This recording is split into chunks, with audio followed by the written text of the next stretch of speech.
بسم الله الرحمن الرحيم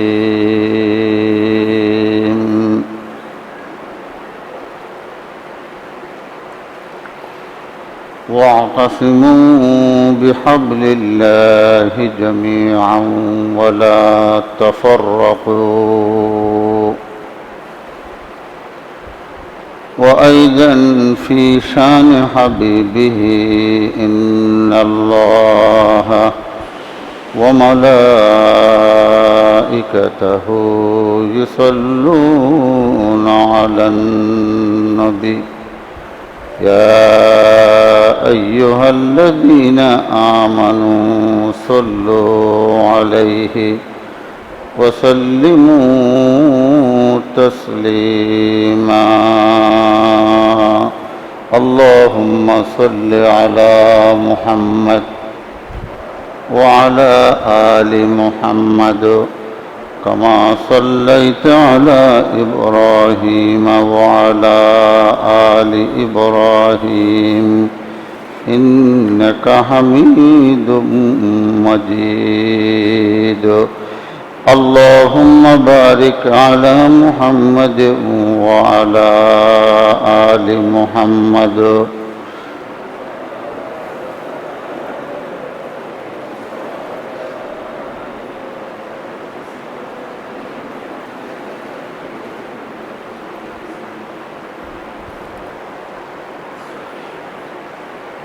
মহান আল্লাহ সুবহানাহু ওয়া তাআলার অসংখ্য অগণিত শুকরিয়া যে মহান আল্লাহ সুবহানাহু ওয়া তাআলা আমাদেরকে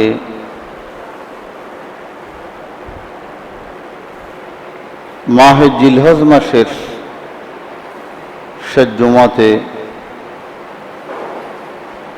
অত্যন্ত মেহেরবানি করে তার ঘরে আসার সলাতুল জুমা আদায় করার কোরআন ও সুন্নাহর আলোচনা শোনার তৌফিক দান করেছেন। আমরা সেই আল্লাহর দরবারে কলিমাত শুকর আদায় করছি, আলহামদুলিল্লাহ।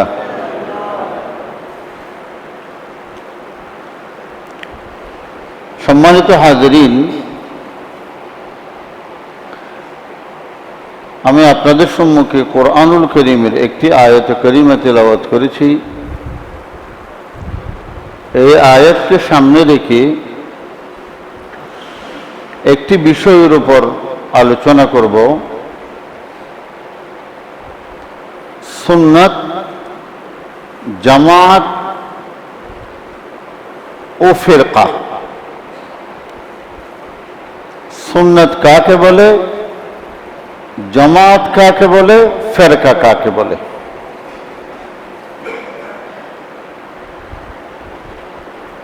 কোরআনুল কারীমে আল্লাহ রাব্বুল আলামিন যারা মুমিনদেরকে দলাদলি থেকে দূরে থাকার জন্য, বর্জন থাকার জন্য এবং ঐক্যবদ্ধভাবে মুমিন হিসেবে মিলেমিশে থাকার জন্য আল্লাহ আমাদেরকে নির্দেশ দিয়েছেন। বিসমিল্লাহির রহমানির রহিম ওয়া'তাসিমু বিহাবলিল্লাহ। আল্লাহ পাক বলেন, তোমরা শক্তভাবে, ইতিসাম বলা হয় শক্তভাবে কোনো জিনিসকে মজবুত হাত দিয়ে আঁকড়ে ধরা। আল্লাহ পাক বলেন, ওয়া'তাসিমু বিহাবলিল্লাহ, আমার রজ্জুকে, আমার রশিকে তোমরা মজবুতভাবে আঁকড়ে ধরো। এখানে রশি বলতে আল্লাহ কোরআনুল কারীম বুঝিয়েছেন। আল্লাহ রাসূল হাদিসের মধ্যে বলেছেন, আল্লাহ পাক আরশ থেকে পৃথিবীর মাটিতে একটা রশি নিক্ষেপ করেছে এবং সেই রশি সাদা কালো বর্ণ জাতি নির্বিশেষে যারাই ধরবে, যারাই কোরআনের উপরে ঈমান আনবে, আল্লাহ তাদেরকে জান্নাতে উঠিয়ে নেবেন। واعتصموا بحبل الله جميعا ولا تفرقوا। আল্লাহ পাক বলেন, তোমরা আমার রজ্জুকে দৃঢ়ভাবে ধারণ করো। ওয়ালা তাফাররাকু, তোমরা পরস্পরে বিচ্ছিন্ন হইও না। কুরআনুল কারীমের আরেক আয়াতে আল্লাহ পাক ইরশাদ করেন, বিসমিল্লাহির রহমানির রহিম, ইন্নাল্লাযীনা ফাররাকু দীনাহুম ওয়া কানু শিয়া'আন লাস্তা মিনহুম ফী শাইইন ইন্নামা আমরুহুম ইলাল্লাহ সুম্মা ইউনাব্বিউহুম বিমা কানু ইয়াফআলুন। সূরা আনামের 159 নম্বর আয়াত। আল্লাহ পাক বলেন, ইন্নাল্লাযীনা ফাররাকু দীনাহুম, যারা তাদের দ্বীনকে বিভক্ত করেছে, দ্বীনকে ভেঙ্গে ভেঙ্গে হান হান করেছে, ওয়া কানু শিয়া'আন লাস্তা মিনহুম ফী শাইইন, এবং দ্বীনকে ভেঙ্গে মুসলমানের মধ্যে দলে দলে বিভক্ত হয়ে গিয়েছে। ইন্নামা আমরুহুম ইলাল্লাহ, আল্লাহ বলেন, রাসূল তাদের দায়িত্ব হচ্ছে আমার উপর, আমি তাদেরকে পাকড়াও করব এবং তারা আমার এখতিয়ার দিন, আমার অধীনেই তারা আছে। সুম্মা ইউনাব্বিউহুম বিমা কানু ইয়াফআলুন, আল্লাহ বলে তাদের কর্ম সম্পর্কে আমি আল্লাহ পরিপূর্ণ অবহিত। রাসূলুল্লাহ সাল্লাল্লাহু আলাইহি ওয়াসাল্লাম দলাদলি ও ফেরকাবাজির ভয়াবহতা সম্পর্কে সহিহ বুখারী এবং মুসলিম, তিরমিজি, আবু দাউদ, নাসাই এই হাদিসটি যারা বড় বড় মুহাদ্দিস তাদের প্রত্যেক গ্রন্থেই তারা বর্ণনা করেছেন। আল্লাহ রাসূল সাল্লাল্লাহু আলাইহি ওয়াসাল্লাম একদিন সালাতুল ফজর আদায় করে সাহাবায়ে কেরামদের সামনে মনোনিবেশ করলেন, তাদেরকে সামনে নিয়ে বসলেন।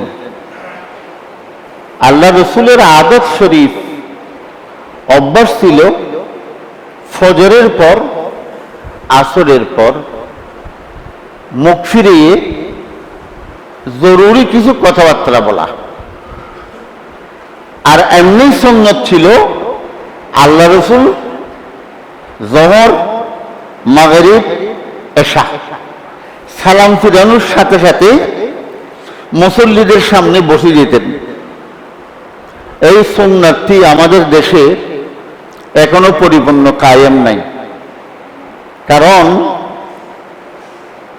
দেখেন, বাংলাদেশের যিনি সবচেয়ে আরবি বেশি জানে আলেম, তিনি হচ্ছেন আমাদের এক ওস্তাদ সুলতানুল যৌক নদভী, হাজিরফুল দারুল মারিফ আল ইসলামিয়ার প্রতিষ্ঠাতা মুহতামিম। আপনি তার মাদ্রাসায় যান, এখানে সালাম ফিরানোর পরে বাস ইমাম মুক্তদিদের সামনে বসে যাবেন। কারণ সালাম ফিরানোর পরে ইস্তিগফার, তাকবীর, আল্লাহুম্মা আনতাস সালাম, কলমায়ে শাহাদাত এগুলি পড়তে হবে। সৌদি আরব, ইন্দোনেশিয়া, মালয়েশিয়া, আমি সিঙ্গাপুরও দেখছি, কুয়েত, আরব আমিরাত, সব জায়গায়। কিন্তু আমাদের দেশে ইমাম শুধু আসর এবং ফজরের নামাজ পড়াই ফিরে, 5 ওয়াক্ত সালামের পরে ফিরে দিতে হবে।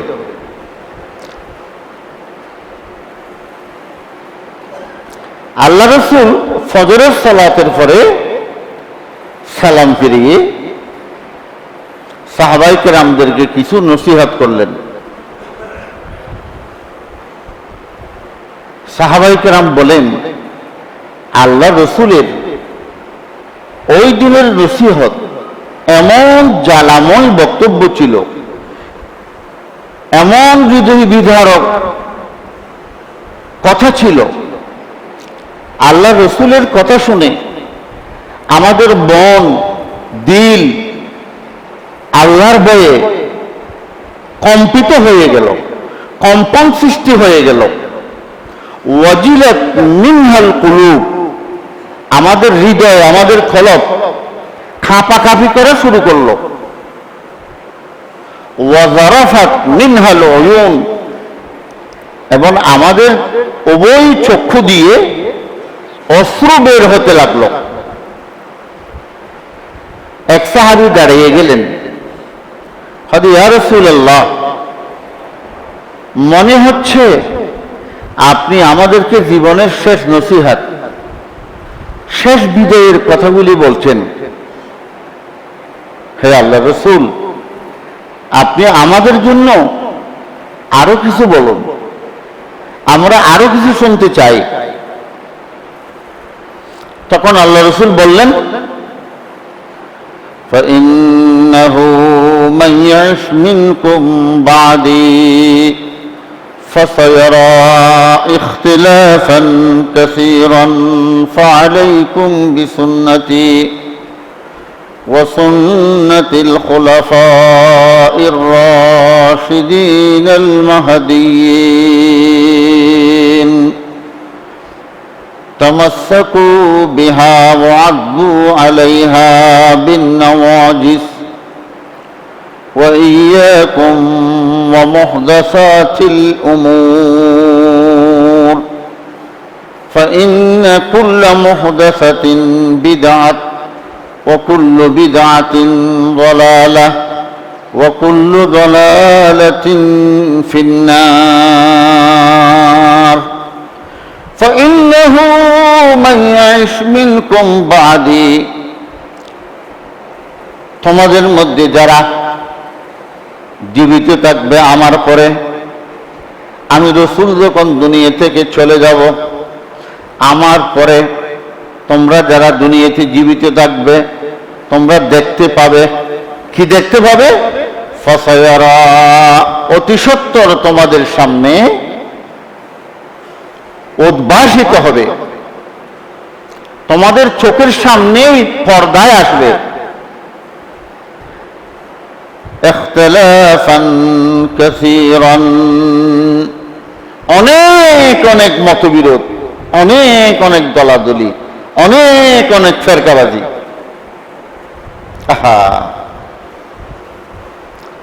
আজকে মুসলিম জাতি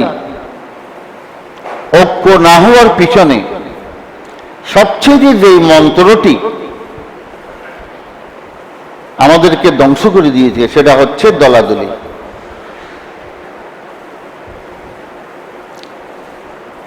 ফিরকাওয়ালি হে বহুত, ডক্টর ইকবাল বলেন,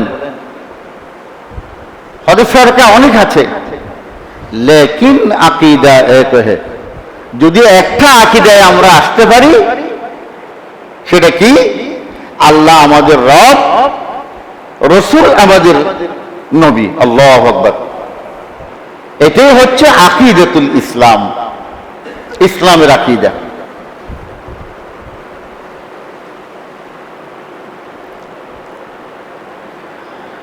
فسيرى اختلافا كثيرا فعليكم بسنتي, তোমরা দেখতে পাবে সমাজের মধ্যে বেশি বেশি ইখতিলাফ। ইখতিলাফ কেমন ভাবে বেশি? এক হাদিসে আল্লাহ রাসূল বলেন, قال رسول الله صلى الله عليه وسلم بادروا بالأعمال فتنا كقطع الليل المظلم يصبح الرجل مؤمنا ويمسي كافرا ويمسي مؤمنا ويصبح كافرا يبيع دينه بعرض من الدنيا رواه البخاري ومسلم আল্লাহ রাসূল বলেন উম্মত নেক আমল করে জান্নাতের রাস্তা অগ্রসর হয়ে কাছাকাছি চলে যাও বাদিরু বিল আমাল সৎকর্ম করে এগিয়ে যাও ফিতানান কাকিতাল লাইলিল মুজলিম আমি তোমাদের সামনে অন্ধকার রাতের অমাবস্যার রাতের মতো বড় বড় কালো কালো পাথরের টুকরার মতো ফিতনা দেখছি আল্লাহু আকবার অমাবস্যার রাত কেন বলল এমনি রাতের চেয়ে অমাবস্যার রাত কালো বেশি আরো রাসূল মেসাল দিচ্ছেন কি বড় বড় কালো পাথরের মতো তোমাদের শক্ত শক্ত ফিতনা দেখছি তাহলে পাথর যত বড় হয় তত শক্তিশালী হয় নড়াচড়া করে না এমনিও অমাবস্যার রাত কালো পাথরও কালো দেখা দেওয়ার কোনো উপায় নেই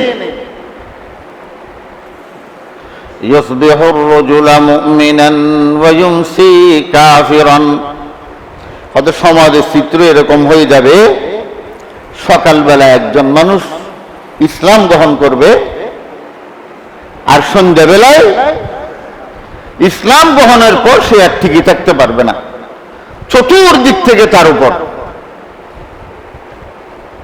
জুলুম নির্যাতন শুরু হবে তখন সে আবার সন্ধ্যায় কাফের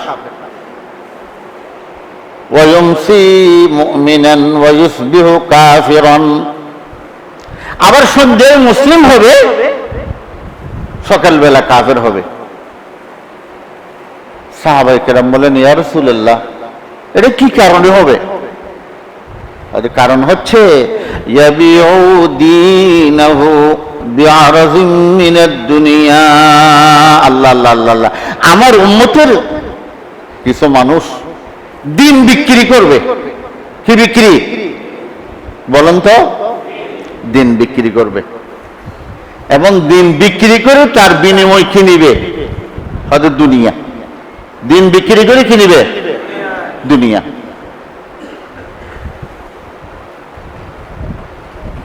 যারা সৌদি আরব যায় আপনি যখন বিমানের ফ্লাইটে ওঠেন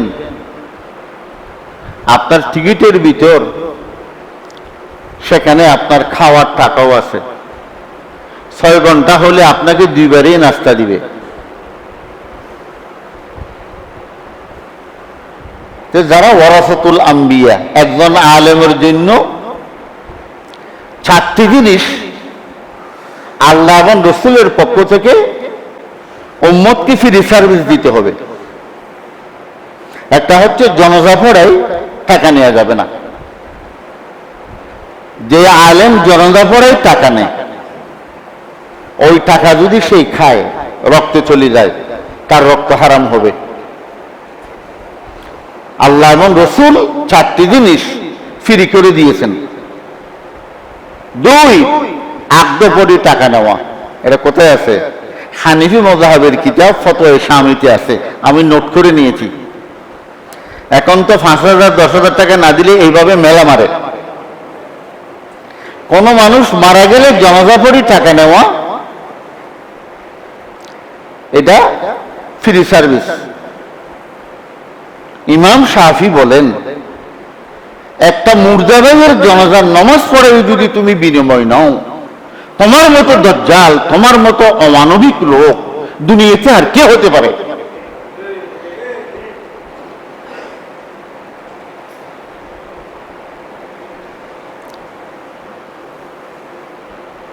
আদ্য পড়ে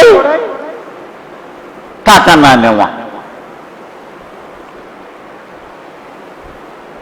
কোন ছেলে সন্তান হলে দাওয়াত দিলে আকিকা নাম রেখে টাকা না নেওয়া আল্লাহ রাসূল কখনো কোনো ছেলের হাত থেকে জীবনে টাকা নেয়নি। অনেক সাহাবায়ে কেরাম আল্লাহ রসুলের কাছে ছেলে সন্তান নিয়ে গেলে আল্লাহ রসুল জারপুক করতেন। ইসলামী শরিয়ায় জারপুক না জায়েজ, না জায়েজ, কিন্তু হতে হবে কোরআন হাদিস দিয়ে। আপনি সূরা ফাতিহা পড়ে ফুক দিবেন। আল্লাহ রসুল আউযু বিল্লাহি বিকালিমাতিত তাম্মা, হে আল্লাহ তুমি এই নবজাত শিশুকে শয়তানির ওয়াসওয়াসা থেকে, এই তোমার সৃষ্টির যতগুলি খারাপই আছে এগুলি থেকে তাকে হেফাজত করো। তো অনেক সাহাবায়ে কেরাম বাচ্চার হাতে আল্লাহ রসুলকে দেওয়ার জন্য দিতেন। আল্লাহ রসুল এমন কঠোর নিষেধ করেছেন, কেন এরা হচ্ছে নবীর সমতুল্য, কোনো গুনাহ করে নাই। আল্লাহু আকবার। তো আল্লাহ রসুল বলেন দলাদলি ফেরকাবাজির মূল হচ্ছে ইমাম বনা। কারণ আমি যদি একটা দল আবিষ্কার করতে পারি তাহলে আমার পক্ষে কিছু লোক থাকবে। দেখেন যারা মাইকে নামাজ পড়ে না, তাদের একটা দল আছে না? তো তাদের মুরিদানেরা সবসময় তাদের পীর সাহেবের কাছে যাচ্ছে না? যাক, যারা ওরস করে তাদের একটা দল আছে না? ইমাম আবু হানিফা রহমতুল্লাহ আলাইহি বলেন, হয়তো মানুষ যদি বনতে চাও দুটি কাজ করলে হয়ে যায়, তোমার নাম হয়ে যাবে। এক ইমাম সাহেব বড় আলেম, তারে কেউ চিনে না। এখন সেই বলতেছে আমি কেমনে মানুষের কাছে সমাজে প্রকাশ পাবো।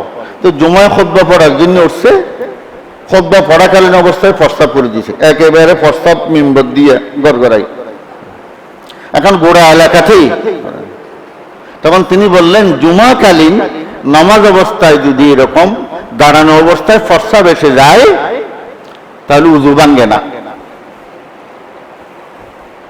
তখন হইচই শুরু হয়ে গেল এলাকার আশেপাশে।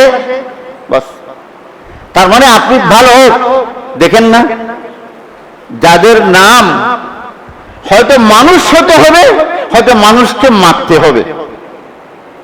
আপনি যদি এমন কথা একটা বলি দেন যে কথার কারণে আল্লাহর সাথে বেয়াদবি করলেন, রসুলের সাথে বেয়াদবি করলেন, মানুষ যদি সেই উপরের মানের হয়, যেমন কাদের সিদ্দিকী কথা একটা বলে দিল, আল্লাহ সারা বাংলাদেশে একটা কথার কারণে তার ধ্বংস অনিবার্য করে দিল।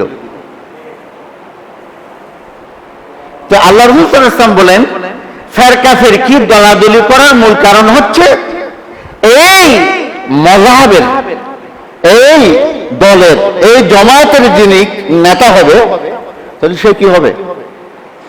কখনো এমপি হতে পারবে, কখনো মন্ত্রী হতে পারবে, কখনো পীর সাহেব বলে যাবে, অর্থাৎ সব মুরিদানদের টাকা তার পকেটে যাবে।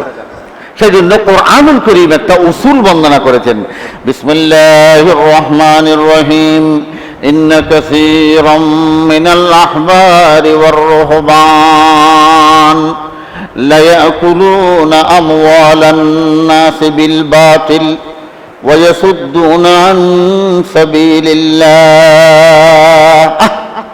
কোরআনটা যদি পড়তেন আর কোন আলেমের ওয়াজের প্রয়োজন হতো না। আল্লাহ বলে, বান্দারে শোনো, ইহুদ নাসারার আলেমরা, তাওরীতের আলেমরা মূসা আলাইহিস সালাম যে তাওরীতের শিক্ষা তাদেরকে দিয়ে গেছে, মূসা আলাইহিস সালাম দুনিয়া থেকে যাওয়ার পর তারা কি করলো? খ্রিস্টান ফাদরি ইনজিল ঈসা আলাইহিস সালাম তাদেরকে যে দিয়ে গেল, ঈসা আলাইহিস সালামের পরে তারা কি করলো? আল্লাহ ইতিহাসগুলি কোরআনের মধ্যে রেকর্ড করেছে। ইন্না কাসীরাম মিনাল আহবারি ওয়ার রুহবান, আল্লাহ বলে অধিকাংশ আহবার রুহবান, বৈরাগ্যবাদী খ্রিস্টান ফাদরি ধর্মযাজক, এক কথাই শেষ। আহবার বলা হয় মূসা আলাইহিস সালামের উম্মতের বড় বড় আলেমরা, আর রুহবান বলা হয় ঈসা আলাইহিস সালামের উম্মতের বৈরাগ্যবাদী পীর সাহেবরা।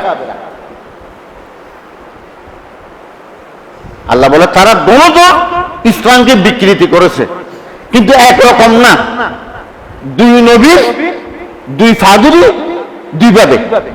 হয়তো কিরকম, হয়তো মূসা আলাইহিস সালামের উম্মতের যারা বড় বড় আলেম তারা গবেষণা করত, তারা পড়ত, তারা বুঝত, এখনো বাঁচিয়েছে। জামিয়া আহমদিয়া সুন্নিয়ার মাওলানা ওবায়দুল হক নঈমী, একবার হজের মধ্যে একই মুআল্লিমের পাশে বসছি, তো আরাফাতে যাচ্ছি, মিনা থেকে একই গাড়িতে পাশাপাশি সিটে বসছি। আমাকে চিনে, খুব ভালো চিনে, কেন আমার শ্বশুর বাড়িতে এদের মজাহাব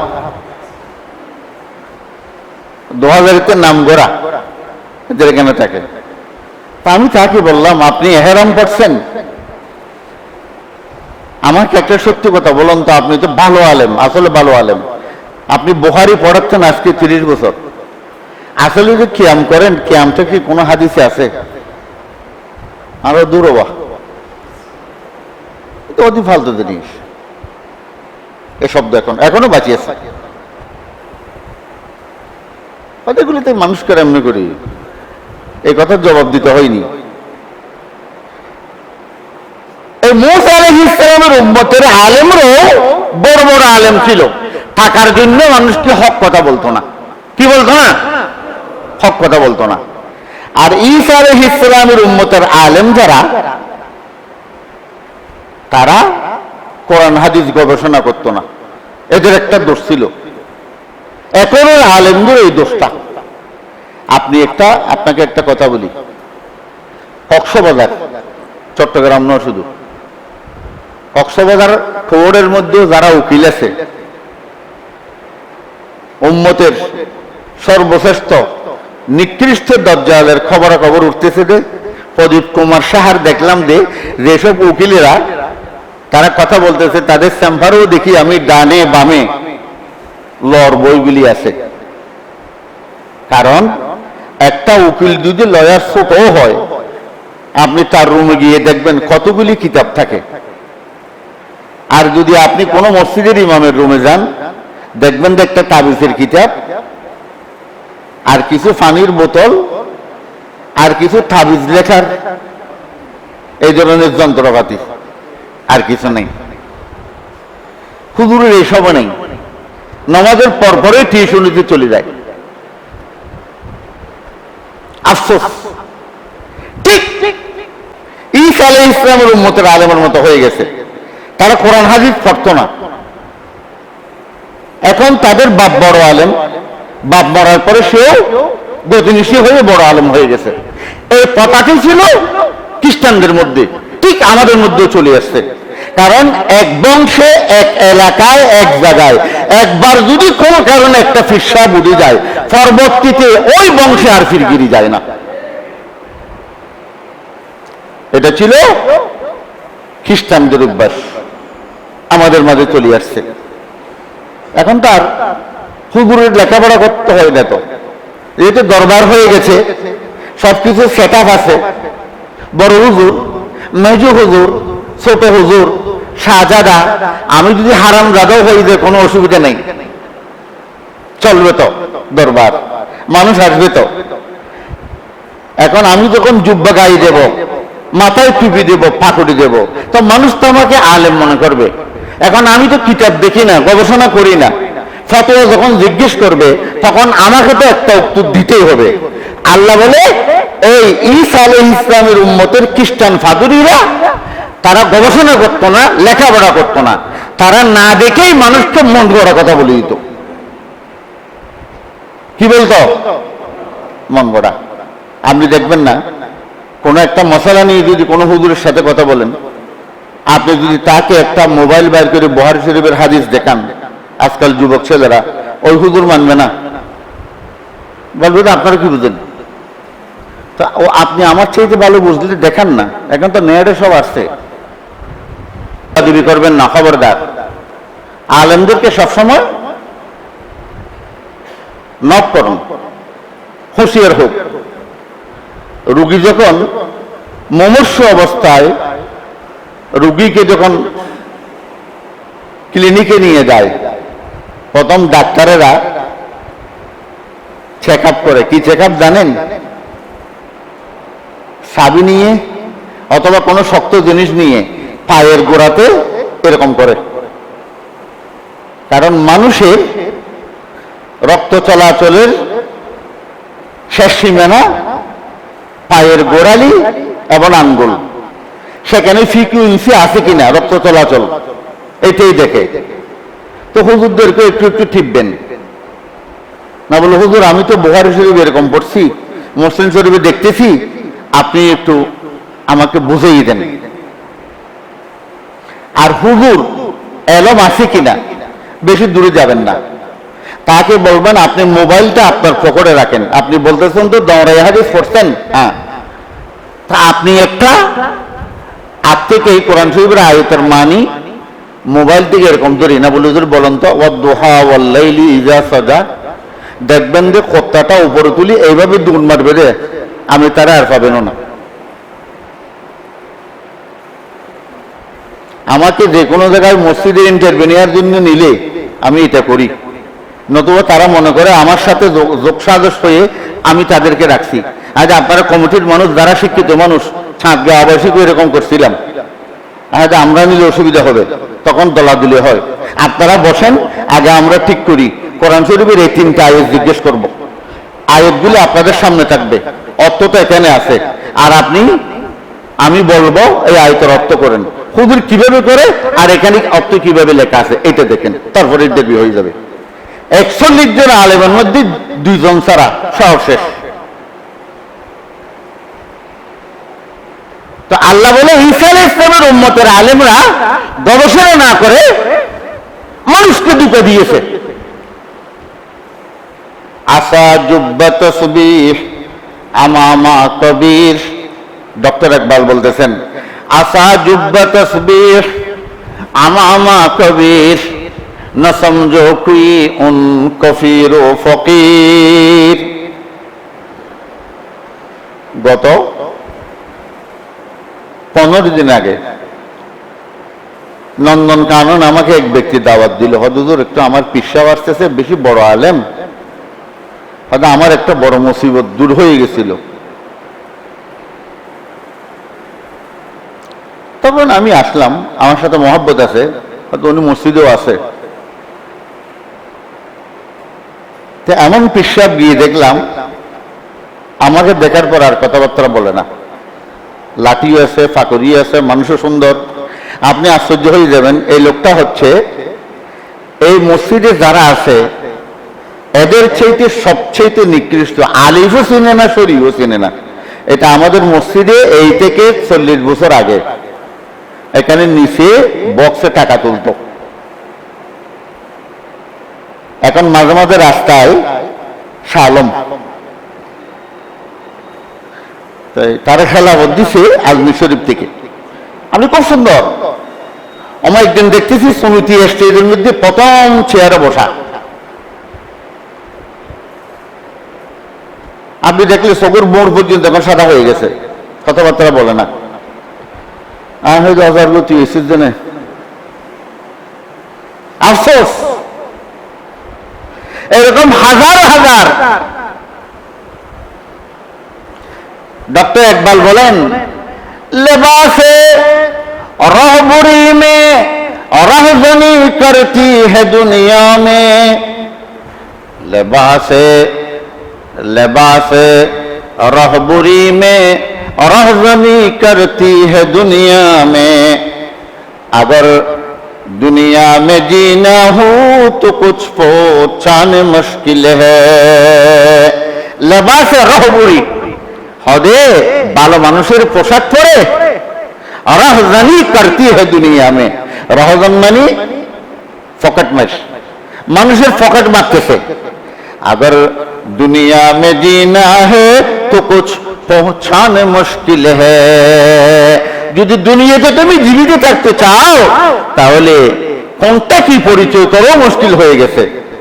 যাক, আল্লাহ রাসূল বলেন তোমরা দলাদলি থেকে দূরে থাকবে। ফাসায়ারা ইখতিলাফান কাসীরান, সাহাবায়ে কেরাম বললেন ইয়া রাসূলুল্লাহ, সকালে মুসলমান সন্ধ্যায় কাফের, আবার সকালে মুসলমান, সন্ধ্যায় কাফের। কি জন্য হবে? হবে তারা দিনকে বিক্রি করবে, দিন বিক্রি করে দুনিয়া তাদের পকেটে ঢুকাবে। আল্লাহু আকবার। আল্লাহ রাসূল তো মূল নীতিমালাই বলে গেছেন। এই হাদিসে বলতেছে, ফাআলাইকুম বিসুন্নতি ওয়া সুন্নাতিল খুলাফাইর রাশিদিনাল মাহদিয়িন। যখন তোমরা দেখবে সমাজের মধ্যে ফিতনা ফাসাদ, ভাই ভাই মারামারি, জায়গা সম্পত্তির মারামারি নয়, ধন সম্পদের মারামারি নয়, এক ভাই কেয়ামি আরেক ভাই বেকেয়ামি, এক ভাই হচ্ছে জামিয়া আহমদিয়া বেরলভী আকীদা, আরেক ভাই হচ্ছে অথবা অন্য আকীদা, এক ভাই কিয়াম করে আরেক ভাই কিয়াম করে না। হুজুর বলছে যারা কিয়াম করে না তারা কাফের, এই জন্য এক ভাই আরেক ভাইয়ের সাথে কথা বলে না। এরকমও হয়েছে। আফসোস। আল্লামা হালি কত বড় বুজুর্গ, হজে গেছে, আল্লাহ রসুলের কবর জিয়ারতের সময় আল্লাহ রসুলকে বলতেছেন, আই খাসায়ে খাসানে রসুল, আই খাসায়ে খাসানে রসুল ওয়াক্তে দুআ হে, আই খাসায়ে খাসানে রসুল ওয়াক্তে দুআ হে, উম্মত पे तेरे आके अजब वक्त पड़ा है, जो दीन बड़ी शान से निकला था वतन से, परदेश में वो आज गरीबुल गुरबा है, जो दीन न थी गैरों के दिल आके मिलाए, उस दीन में खुद भाई से अब भाई जुदा है। ও উম্মতের দরদি নবী, আপনি মদিনা মুনাওয়ারায় আরামের সহিত শায়িত আছেন, আপনি আরাম করতেছেন। হে রাসূল, আপনি যে দিন যে ইসলাম তায়েফের বাজারে গিয়ে পাথর খেয়ে রক্তমাখা সেই ইসলাম যে আমাদেরকে দিয়ে এসেছেন, আপনি কি জানেন বাংলাদেশের ইসলামের অবস্থা? এই জন্য বিভিন্ন বুজুর্গরা আল্লাহ রসুলকে যখন রোজাই পাকে সালাম দিতে যায়, তারা শুধু আসসালামু আলাইকুম ইয়া রাসূলুল্লাহ বলে না। শাহ ওলিউল্লাহ মুহাদ্দিস দেহলভী রহমাতুল্লাহি আলাইহি আল্লাহ রসুলকে সালাম দিচ্ছেন, সালাম উস पर कि जिसकी जिक्र है सारे सखाइफ में, सलाम उस पर कि जो जख्मी हुआ बाजार ताइफ में। আমি ওই নবীকে সালাম দিচ্ছি যেই নবীর কথা, যেই নবীর আলোচনা দুনিয়া শুরু থেকে আদম থেকে সমস্ত নবীদের কিতাবের মধ্যে আল্লাহ পাক আলোচনা করেছেন। সালাম উস पर कि जिसकी नाम लेवा हर हर जमाने में। কেউ বলতেছে আমি ওই রাসূলকে সালাম দিচ্ছি যার নাম দুনিয়া শুরু থেকে কিয়ামত পর্যন্ত প্রত্যেক বস্তু যার কথা বলে গিয়েছেন। বড়া দেতে হ্যায় গর্দন সরফরুশো কে ফসানে মে। আরেক বুজুর্গ বলতেছেন আমি ওই নবীকে সালাম দিচ্ছি যে নবীর ভালোবাসায় আরবের যুবকরা স্বেচ্ছায় তার ভালোবাসায় তরবারের নিচে নিজের গর্দানকে নিজেই ঢুকিয়ে দিয়েছেন।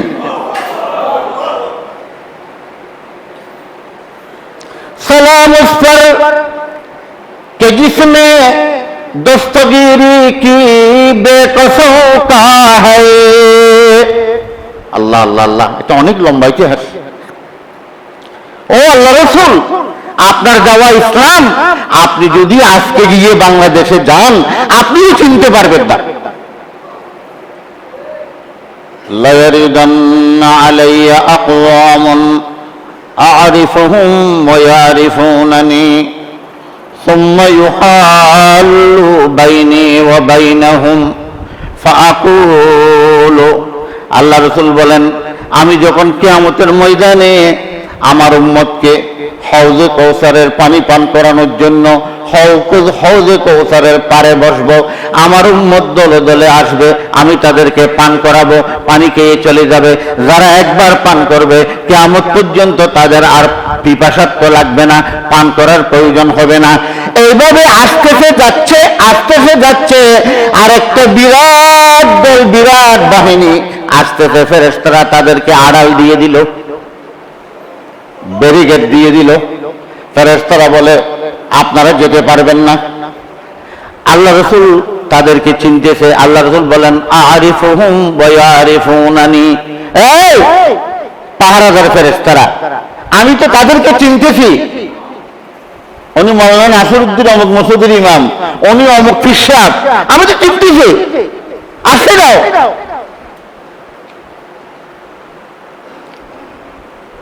ফেরেশতারা বলেন ইয়া রাসূলুল্লাহ, আপনি জানেন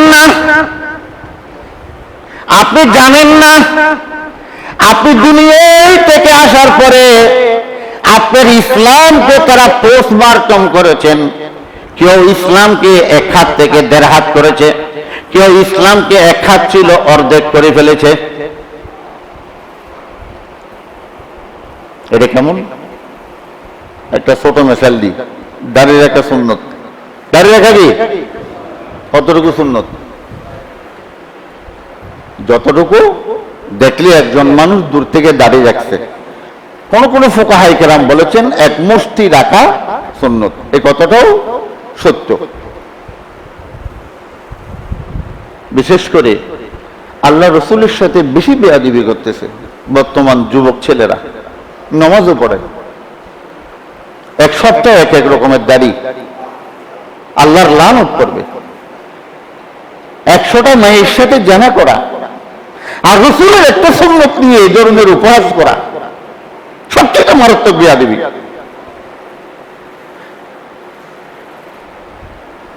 আল্লাহ রাসূলের সুন্নত এর চেয়ে আরো মারাত্মক। এরা রাসূলকে অনুসরণ করতেছে না। কেউ বিভিন্ন খেলার ক্রীড়াবিদদেরকে এবং কেউ অন্যজনকে। আল্লাহ রাসূল বলেন আবগাযুন নাস, আল্লাহ গজবের বান্দা এরা। বুখারীর হাদিস। আবগাযুন নাস ইলাল্লাহি সালাসাতুন, 3 শ্রেণীর মানুষ আল্লাহর গজবের বান্দা। কারা? মুলহিদুন ফিল হারাম, যারা মক্কা শরীফ গিয়ে ঝগড়া করে, এলহাদ করে। মক্কা শরীফে তো ঝগড়া এখন সবাই করে, এমন কোন মানুষ নাই মক্কা শরীফ গেলে ঝগড়া করে না। যারা কাজলায় যায়, এই আমার রুম ঠিক দে নাই, আজকে বাদ ঠিক দে নাই, আমার টয়লেট ঠিক নেই, এগুলি না। মক্কা শরীফ গিয়ে দিনের ঝগড়া করে। যেন আমাদের দেশে এক দল আছে মক্কা শরীফ গুলো জমাত করে না, কেন এরা মাইকে নামাজ পড়তেছে রে? ওটা বেকুফ। আল্লাহ রাসূলের রোজায়ে পাকের সামনে ইমাম মাইক দিয়ে নামাজ পড়াচ্ছে। আল্লাহ রাসূলকে সালাম দিলে হাদিসের মধ্যে সহিহ হাদিসে আছে আল্লাহ রাসূল সালামের জবাব দে।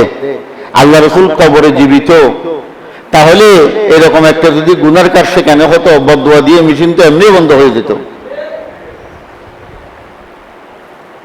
যাক, কেউ মক্কা শরীফের ইমামের পিছনে নামাজ পড়ে না। এই দেখেন, আপনি যখন মক্কা শরীফ যাবেন 1 রাকাতে যে 1 লক্ষ রাকাতের সওয়াব, সেটা সুন্নতে নয়, ওয়াজিবে নয়, সেটা ফরজে। বলেন তো কিসে? আর কখন? যদি আপনি জামাতে পড়েন। কখন? কোথায়? হারমের ভিতর। হারমের ভিতর মসজিদ আছে 550। মক্কা শরীফ বাদ দিলেও আরো কি 550 কি আছে? মসজিদ আছে। তো যেখানে হারম, হারম একদিকে 4.5 মাইল, একদিকে 9 মাইল, একদিকে 14 মাইল, আর একদিকে 7 মাইল। এই এলাকার মসজিদে আপনি যখন জামাতে নামাজ পড়বেন 1 রাকাতই। মুলহিদুন ফিল হারাম, মক্কা শরীফ গিয়ে ঝগড়া করে। আমাদের দেশে না সবাই বলে, যদি কোনো মসজিদে ইমাম সাহেব মনোজাত না করে তাকে মসজিদ থেকে বের করে দেয়, তো এই ধরনের লোকেরা যারা হজে যায়, মক্কা শরীফ ইমাম সাহেব নামাজ মনোজাত করে কিনা? মনোজাত করে। আপনাদেরকে একটা কথা বুঝিয়ে দিই, মোনাজাত করে, বেদাত করে না দে। আমরা মোনাজাত কারে বলি সেটাও বুঝি না, বড় দুঃখের কথা। আরবিতে মোনাজাত বলা হয় বান্দা আল্লাহর সাথে কথা বলা। তো শরীয়তে মোনাজাত বলা হয় নামাজের মধ্যে সূরা ফাতিহা পড়া। আপনি যখন সূরা ফাতিহা পড়বেন আল্লাহর সাথে কথাবার্তা শুরু হয়ে যায়। আলহামদুলিল্লাহ রাব্বিল আলামিন, প্রশংসা আল্লাহরই করলাম। আল্লাহ জবাব দিচ্ছে মর্যাদানি আব্দি, আমার বান্দা আমাকে সম্মান দিল। আর রহমানুর রহিম, আপনি যখন বলেছেন আল্লাহ বলে আসনা আলাইয়া আব্দি, আমার বান্দা আমার গুণকীর্তন করলো। আপনি যখন বললেন মালিক ইয়াউমিদ্দিন, আল্লাহ বললেন হামিদানি রব্বি, আমার বান্দা আমার যথাযথ পরিপূর্ণ উপযুক্ত মর্যাদা আমাকে দিয়েছে। এটা মনে রাখবেন। আপনি নামাজের পরে আমরা যেটা তুলি এটা হাত তোলা শব্দটা বলেন। আজকে আমাদেরকে কথাটা আপনাদেরকে জানিয়ে দিই, হাত তোলার নাম মোনাজাত নয়। আরবিতে হাতের আরবি কি বলেন তো? ইয়াদুন বলেন, ইয়াদুন। রফু ইয়াদাইন বলেন না, রফু ইয়াদাইন। রফু ইয়াদাইন মানে এই, এটাকে রফু ইয়াদাইন বলে। তা আরবিতে রফা মানে উঠানো, ইয়াদাইন মানে দুটো হাত। তা আমরা তো নামাজের পরে রফা ইয়াদাইন করতেছি। ওটা আল্লাহ রাসূল বলছে রুকু থেকে উঠি করে রফা ইয়াদাইন, আসলটা করো না। আর নামাজের সালাম দিলে রফা ইয়াদাইন করার জন্য এটা দোয়া নয় তো। দোয়া তো ইন্নাল আবদা ইউনাজি বিসসালাত, বান্দা যখন নামাজে থাকে তখন মোনাজাত করে। আমাদের দেশে এটা একটা প্রকাশ হয়ে গেছে যে, যেমন এরকম অনেক জিনিস আছে আমরা বলি না মক্কা শরীফ, এটা গলত।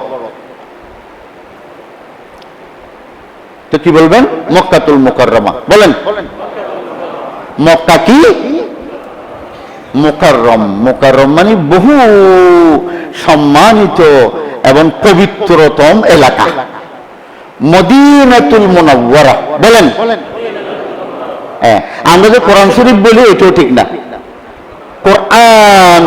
কোরআনুল করিম, কোরআন শরীফে যত জায়গায় কোরআনের কথা আছে আল্লাহ বলে বল হুয়া কোরআনুম মাজিদ। এই আপনি বলতে পারবেন কোরআন মজিদ। এই দেখেন, কোরআন শরীফ নয়, কোরআনুল করিম। বলেন তো কি? শরীফ বললে গুনাহ হবে না, কিন্তু কোরআনুল করিম বললে, যেমন কেউ যদি বলে শুধু আল্লাহ, সওয়াব হবে, কিন্তু অর্থটা পরিপূর্ণ হবে না, অর্থ পরিপূর্ণ হবে না। তো আল্লাহর নাম বললে কি বলতে হবে? আল্লাহু সুবহানাহু ওয়া তাআলা। আল্লাহু আকবার। আল্লাহকে সুবহানাহু, যিনি সমস্ত দুর্বলতা, অপারগতা, অক্ষমতা সবকিছু বুঝে। সেজন্য যখন আল্লাহ রাসূলের নাম নেবেন মুহাম্মদ সাল্লাল্লাহু আলাইহি ওয়াসাল্লাম, মুহাম্মদ কে? যার উপর আল্লাহর রহমত বর্ষিত হয়। আল্লাহু আকবার। এটা যেমন আমরা বলি জান্নাতুল বকি, এটা না, বকিউল গরকত। যেমন সমস্ত হাজিরা বলে বইতেও লেখে হয়তো শয়তানকে পাথর মারা, এটা না, এটা কত গলত। এখানে আছে রমি জমারাত, অর্থাৎ জমারাত করা, পাথর নিক্ষেপ করা। কোথায় কি করা বলেন না? এই গতানুগতিক আরো আছে, যেমন আলাম তারা কাইফা ফাআলা রাব্বুকা বিআসহাবিল ফিল। হস্তি বাহিনীর সাথে যেই আল্লাহ পাক ওয়া আরসালা আলাইহিম তায়রান আবাবিল, আল্লাহ বলে আমি যাকে যাকে পাখি পাঠাইছি, তা আমরা নাম দিছি কি আবাবিল পাখি। আবাবিল কোনো পাখির নাম নয়, আরবিতে আবাবিল শব্দের অর্থ হচ্ছে যাকে যাকে। তয়রান, তয়রুন মানে পাখি। বলেন তো কি? পাখি। তয়র মানে পাখি, তয়রান আবাবিল মানে যাকে যাকে পাখি। এগুলি শব্দ বুঝতে হবে, শব্দ না বোঝার কারণেই অসুবিধাটা হয়। যাক, ভিন্ন দিকে চলে গেছি। আল্লাহ রাসূল বলেন যখন তোমরা ফিতরা দেখবে তখন তোমাদের জন্য উচিত তোমাদের জন্য এটাই হেদায়েতের পথ, তোমরা কেমনে বাঁচবে চিকিৎসা আমার কাছ থেকে নাও। ফালাইকুম বিসুন্নতি ওয়া সুন্নাতিল খুলাফাইর রাশিদিনাল মাহদিয়িন। ফালাইকুম বিসুন্নতি, আমার সুন্নাহকে তোমরা মজবুতভাবে আঁকড়ে ধরো। শয়তানির অভাব নেই। কিছু কিছু এখন আলেমরা বলতেছে এটা কুজরা নয়, যিনি বলতেছে তিনিও জানে হযরত রাসূল তো হাদিস মানতে হয় নাই, হাদিস মানা যাবে না, সুন্নাত মানতে হবে। আপনারা এই কথা শুনছেন কিনা? অনেকে শুনছেন তো। এটা কি, এটা কেমন কথা? এই কথাটা হলো এরকম, গাছ মানা যাবে না, আম্রপালির গাছকে আমি মানি না, আমকে মানতে হবে। এখানে মানাটা কি জন্য আসবে? ওই পোকা চেনেননি? আমি বলবো তাদের মাথায় ওই পোকা ঢুকছে। আরে মানা আছে দুই ব্যক্তিকে, দুই ব্যক্তি ছাড়া আর কাউকে মানা নেই। আল্লাহকে মানে, রাসূলকে মানা। কোরআনে আছে আতিউল্লাহ ওয়া আতিউর রাসূল। আরবি গ্রামারে আতি শব্দ বলা হয় যার আনুগত্য, যার ইতাআত, যার গোলামি, যার দাসত্ব। চোখ বন্ধ করে, কান বন্ধ করে, কালচার, সমাজ সব কিছু পায়ের তলে দিয়ে পরিপূর্ণভাবে বিনা শর্তে মেনে নেওয়া। কার কথা? আল্লাহর কথা, রাসূলের কথা। কুল আতিউল্লাহ ওয়া আতিউর রাসূল। আল্লাহ বলেন নবী আপনি আমার পক্ষ থেকে বলে দিন বান্দারা আমার আনুগত্য করবে এবং আপনার আনুগত্য করবে। দেখছেন নি, শোভা কথা নয়। মান ইউতির রাসূল ফাকাদ আতা আল্লাহ। আল্লাহ বলে যে ব্যক্তি আমার নবীরে আনুগত্য করলো সেইটা আমি আল্লাহর গোলামি করলো। আল্লাহু আকবার। তাহলে আল্লাহ আল্লাহর ইবাদতকে রাসূলের নির্দেশের সাথে গিট মারি দিয়েছেন। কুল আতিউল্লাহ ওয়া আতিউর রাসূল। আল্লাহ বলে চোখ বন্ধ করি, কান বন্ধ করি, আমার কথা, আমার রাসূলের কথা। এটাকে বলা হয় ঈমান। ঈমান বলা হয় কোন চিন্তা ছাড়া, গবেষণা ছাড়া কথাকে বিশ্বাস করা।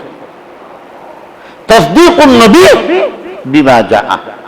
আল্লাহর নবী আল্লাহর কাছ থেকে যা নিয়ে এসেছেন এই আল্লাহর কথাকে কান চোখ বন্ধ করে বিশ্বাস করার নামে কি ঈমান।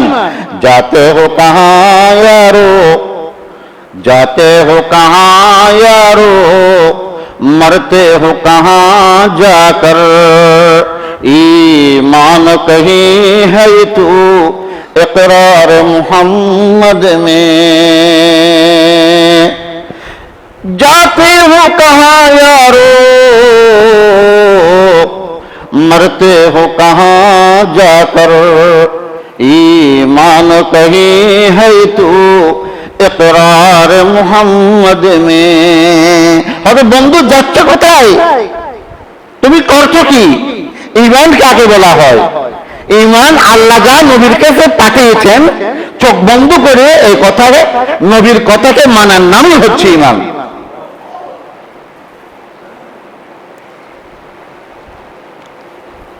হযরত আব্দুল্লাহ বিন ওমর,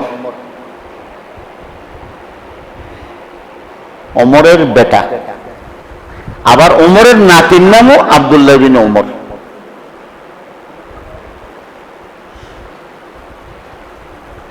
আব্দুল্লাহ বিন ওমর বলতেছে,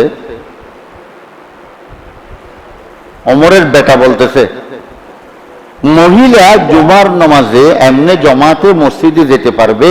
আল্লাহ রাসূল বলেছেন আমি শুনছি। তখন তার ছেলে বলতেছে, ওমরের নাতি, তার নাম আব্দুল্লাহ বিন ওমর, না মহিলা মসজিদে যেতে পারবে না। বাপ তাকে বলল কেন?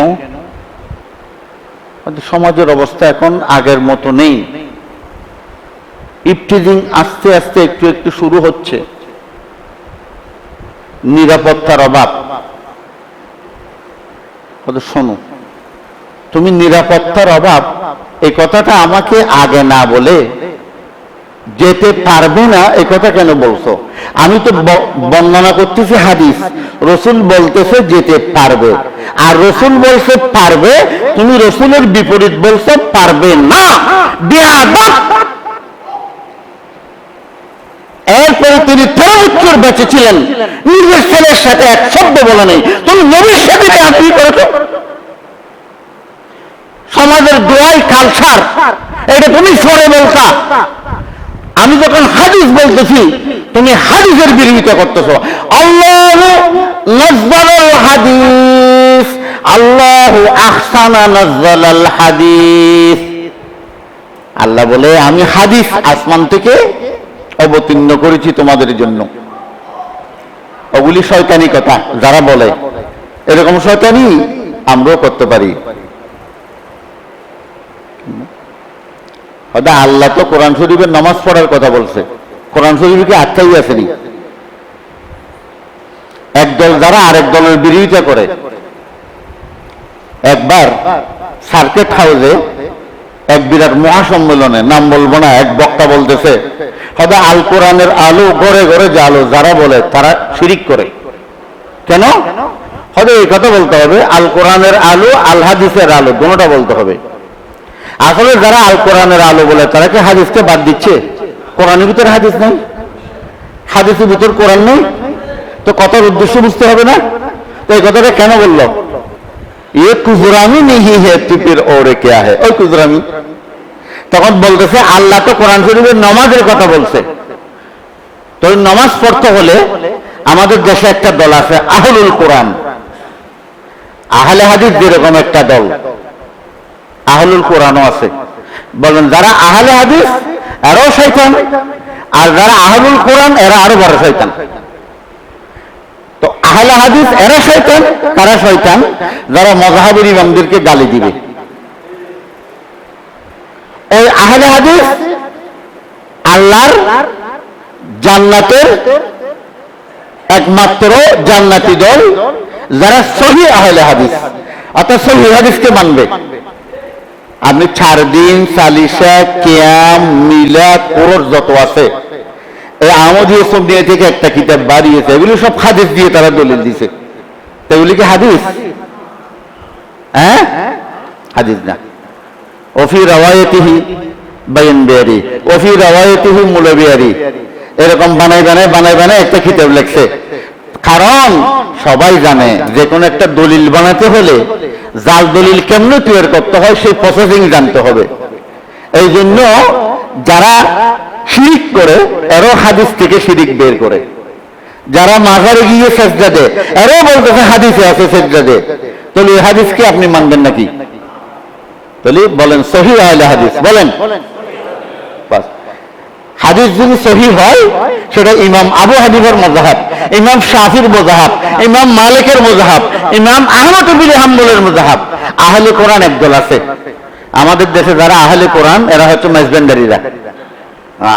এরা বলে আমাদের মতো কোরআন কেউ মানে না, কোরআনের রোজার কথা আছে কিন্তু শুদ্ধ ডুবলি যে ইফতার করবে সেটা নেই। এই জন্য আমি তাদের একটা আহলুল কোরআন, আমার কাছে একটা বই আছে, নন্দন কানন থেকে এক ব্যক্তি লিখছে, হয়তো আমার পীর সাহেব আমি দেখতাম জোহরের পরে ইফতার করে ফেলতো। এটা আহলুল কোরআন, দেখছেননি?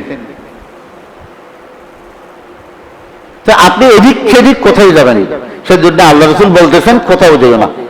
আল্লাহ রাসূল খুত্তাই একদিন একটা লম্বা দা কাটলো, সাহাবায়ে কেরাম মসজিদে নববীতে আসে, লম্বা একটি রেখা আল্লাহ রাসূল টানলো, তারপরে লম্বা রেখার পাশে ডানে 2টা রেখা, বামে 2টা রেখা।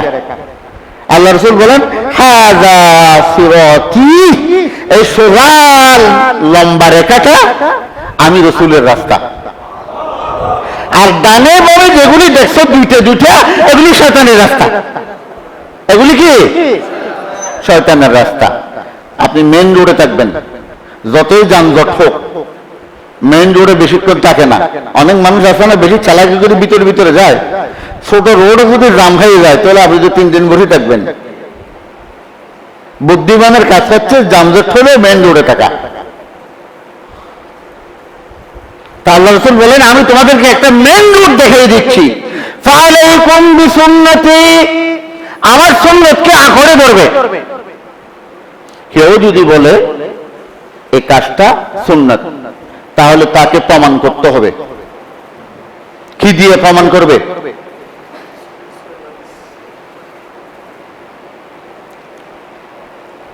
এই হাদিসে আল্লাহ রাসূল বলেন, ওয়া সুন্নাতিল খুলাফাইর রাশিদিনাল মাহদিয়িন, আমার সুন্নতে মানবে আমার পরে 4 জন হেদায়েত প্রাপ্ত ন্যায় পরায়ণ শাসক, আবু বকর, ওমর, ওসমান, আলী রাদিয়াল্লাহু তাআলা আনহুমা। আমি রাসূল যে কাজ করি নাই, তারা যদি তোমাদেরকে আমার পরবর্তীতে সেই কাজগুলি করার জন্য বলে, আমি রাসূল অগ্রিম অনুমোদন দিয়ে দিলেন, তাদের কাজও আমার সুন্নতের অন্তর্ভুক্ত। আল্লাহু আকবার। কথাটা আপনারা বুঝতে পারেন নাই। একজন মানুষ আর একজন মানুষের প্রতি কত কনফিডেন্স, কত বিশ্বাস থাকলে বলে, যান আমি আপনাকে একটা চেক দিলাম, ব্যালেন্স চেকের মধ্যে কত টাকা লেখে নেই, আপনি তো এখানে 2 কোটি লেখিও টাকা উঠাতে পারবেন, 5 কোটি লেখিও টাকা উঠাতে পারবেন। আল্লাহ রাসূল বলেন, আবু বকর, ওমর, ওসমানের নামে আমি রাসূল চেক দিয়ে যাচ্ছি, নবী সাইন করে যাচ্ছি। তারা যদি এমন করে কাজ করে, যদি বলে এটা সুন্নাত সওয়াব, এটা ইসলামের মধ্যে অন্যতম।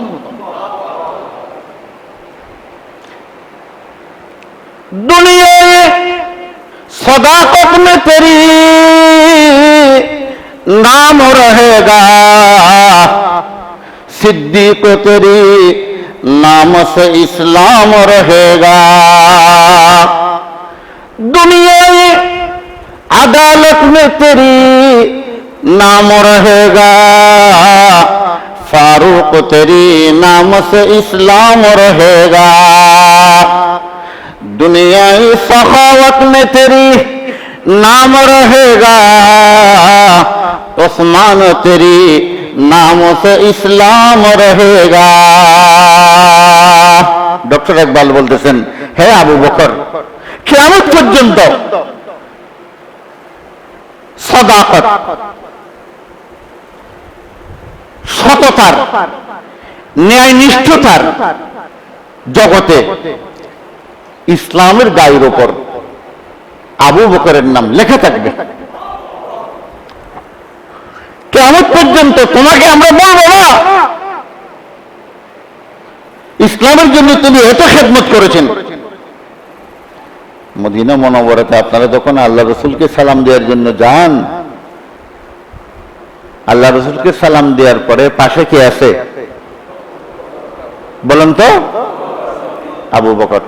আসসালামু আলাইকা ইয়া আবা বকরিন খলিফাতু রাসূলুল্লাহ সাল্লাল্লাহু আলাইহি ওয়াসাল্লাম। আল্লাহু আকবার। আল্লাহ রাসূলের ওয়াফাতের পর 3 দিন এক বদুয়া সাহাবী গ্রামে বসবাস করে। আল্লাহ রাসূলের ওয়াফাত শোনার পরে মদিনা মুনাওয়ারার দিকে রওনা দিলেন। আল্লাহ রাসূলকে কবর শরীফের মধ্যে কবর দেওয়া শেষ হয়ে গেল। তিনি এসে কান্নাকাটি করে আল্লাহর হাবিবের জিয়ারত করলেন। জিয়ারত করার পরে সেখানে 2টি কবিতা আবৃত্তি করলেন। এখনো পর্যন্ত আল্লাহ রাসূলের কবরের মাঝখানে ডানে বামে ফিলারে আল্লাহ রাসূলের কবর এবং আবু বকর ওমরের কবর চিনবেন কেমনে? আল্লাহ রাসূলের কবরের মাঝখানে একটা ফিতলের সুড়ঙ্গ আছে, এটা একটু বড়। তারপরে ফিলার বাদ দিলে একই ফিলারের ভিতরে 2 জন ছোট ছোট 8টা 2টা সুড়ঙ্গ আছে। একটা আবু বকর আর একটা কি ওমর। সেখানে তিনি 2টা কবিতা পড়লেন। ইয়া খায়রা মান দুফিনাত বিলকাই আযমুহু, সেখানে লেখা আছে, আমি সেখান থেকে লিখে আমার হজের কিতাবে লিখে দিয়েছি, ইয়া খায়রা মান দুফিনাত বিলকাই আযমুহু ফাতাবা মিন তিবিহিনাল কাউ ওয়াল আকামু নফসিল ফিদাউ লিকবরিন আনতা সাকিনুহু ফীহিল আফাফু ওয়া ফীহিল জুদু ওয়াল কারামু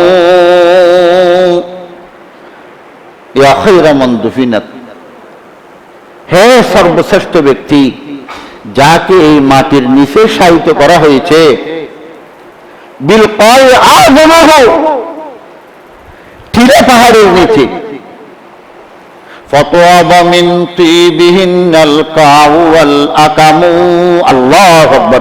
ও আল্লাহর রাসূল, আপনি যে মানুষ, এই মাটির নিচে আপনাকে যখন দাফন করা হয়েছে, আপনার শরীর মুবারকের মর্যাদার কারণে সারা পৃথিবীর মুর্দাদেরকে আল্লাহ সম্মানিত করেছেন, কারণ এই মাটির নিচেই তো আপনি আছেন, আর সারা পৃথিবীর মুর্দাকে বুকে নিয়ে তো আপনি আছেন। ইমাম বুখারী জিয়ারত করতে গিয়ে দেখলেন হয়তো আবু বকরকে সালাম দিতে হয়, ওমরকে সালাম দিতে হয়। ইমাম বুখারী জীবনে কবিতা লেখে নাই, শুধু এক লাইন কবিতা লেখছে। কলাইন? এক লাইন।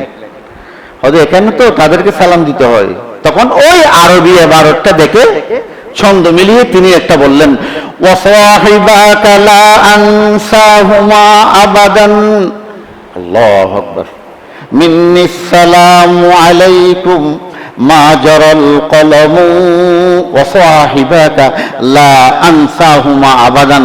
ও আল্লাহর রাসূল, আপনি একথা মনে করবেন না, আপনার পাশে যারা শুয়ে আছেন, আপনার দুই বন্ধু আবু বকর ওমর, আমরা তাদেরকেও কখনো বলবো না ওয়াসাহিবাকা লা আনসাহুমা আবাদান মিন্নিস সালামু আলাইকুম মা জারাল কলমু। মুসলমানের হাতে যতদিন কলম থাকবে, আবু বকর ওমরের কথা মুসলমানের হৃদয়ে স্মরণ থাকবে। আল্লাহ রাসূল বলেন, আমার পরে আবু বকর ওমর ওসমান আলী যদি যে কাজ করে সেটাও সুন্নত সম্মত। শেষ একটা কথা বুঝিয়ে দিই, সুন্নতের একটা সীমানা আছে, এরিয়া আছে, নেটওয়ার্ক আছে।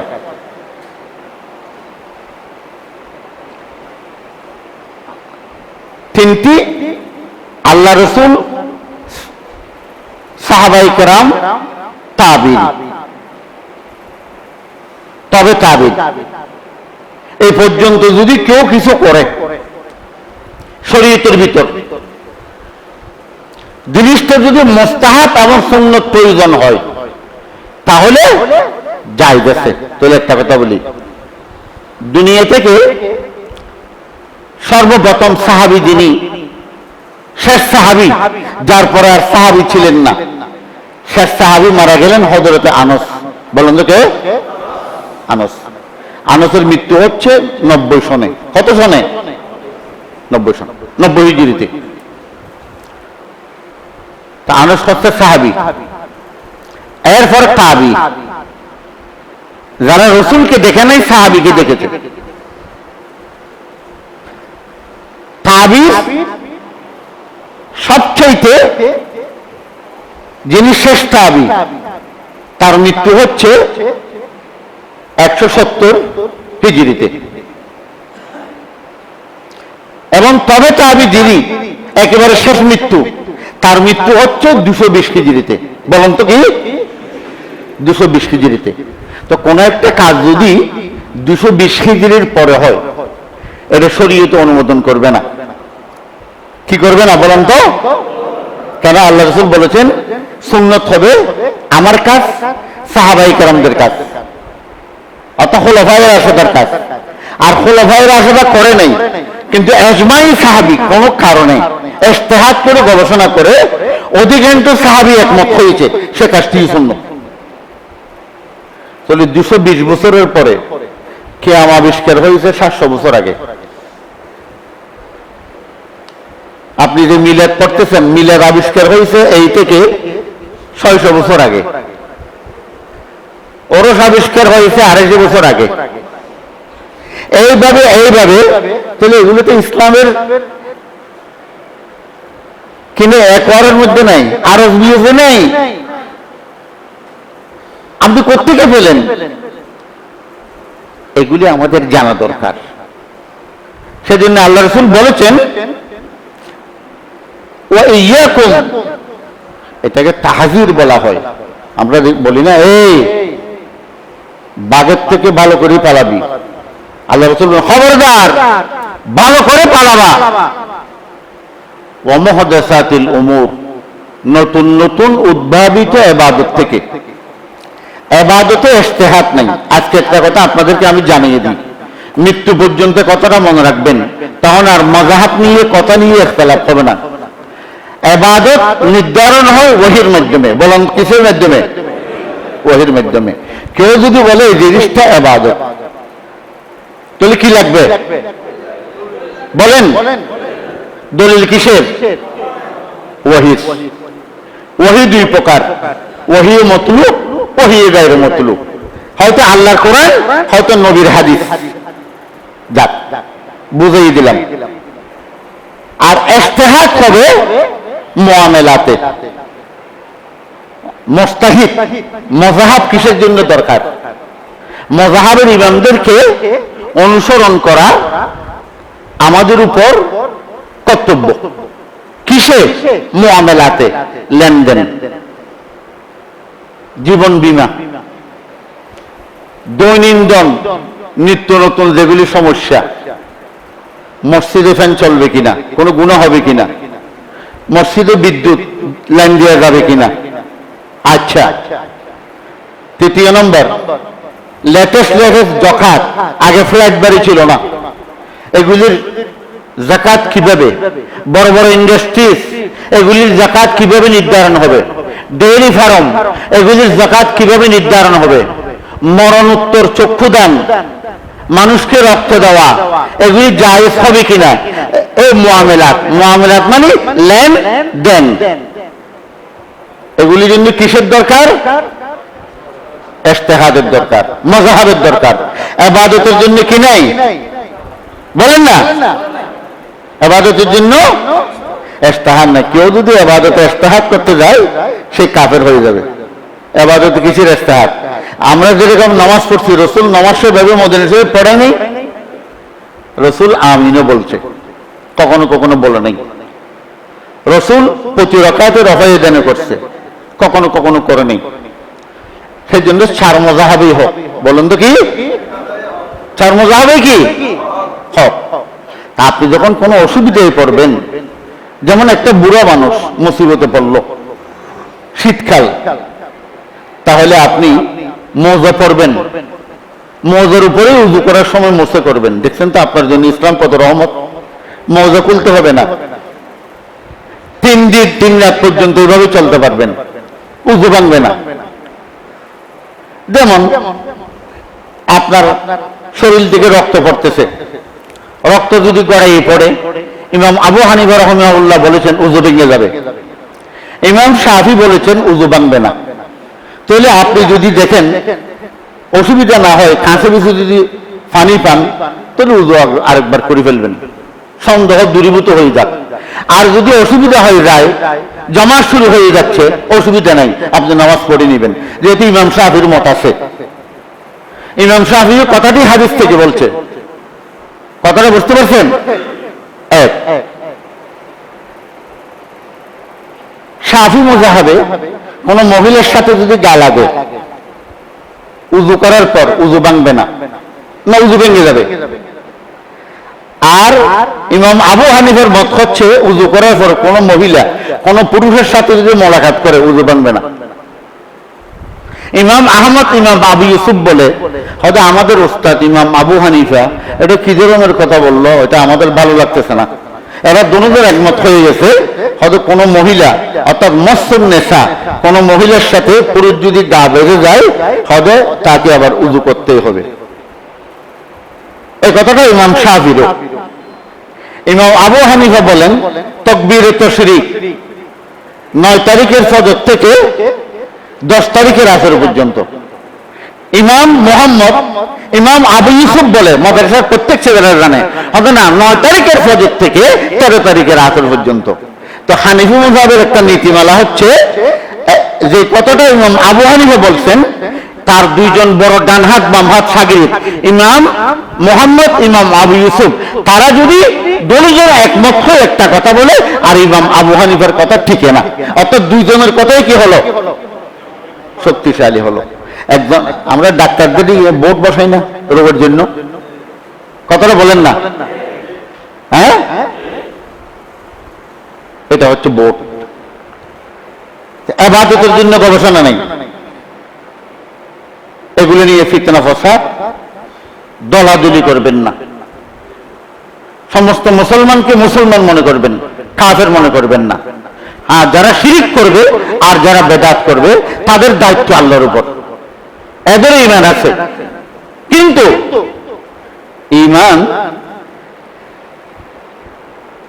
এক জররা থাকা আর ঈমান পরিপূর্ণ হওয়ার জন্য, মুমিন হিসেবে থাকার জন্য থাকা, তার মধ্যে অনেক ব্যবধান আছে। কাউকে কাফের বলা যাবে না।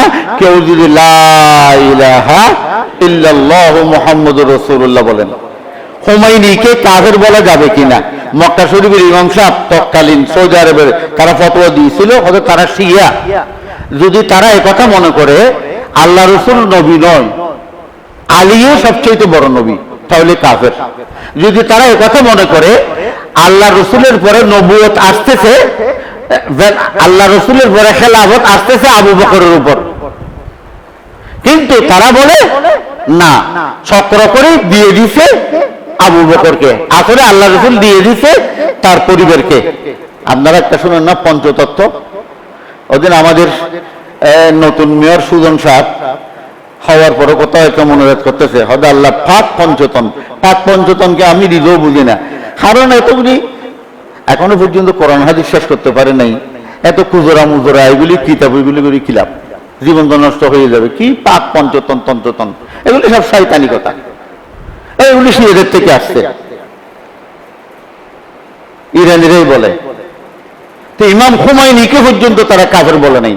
হুমায়ুনের আকীদা হচ্ছে যেহেতু রাসূলুল্লাহ সাল্লাল্লাহু আলাইহি ওয়াসাল্লাম শেষ নবী, তাদের আকীদাটা গোলমাল হচ্ছে কি, তারা বলতেছে আবু বকর বড় নয়, আলী বড়, এই জন্যই তাদের ঈমান কিন্তু কোনো ক্ষতি হয় নাই।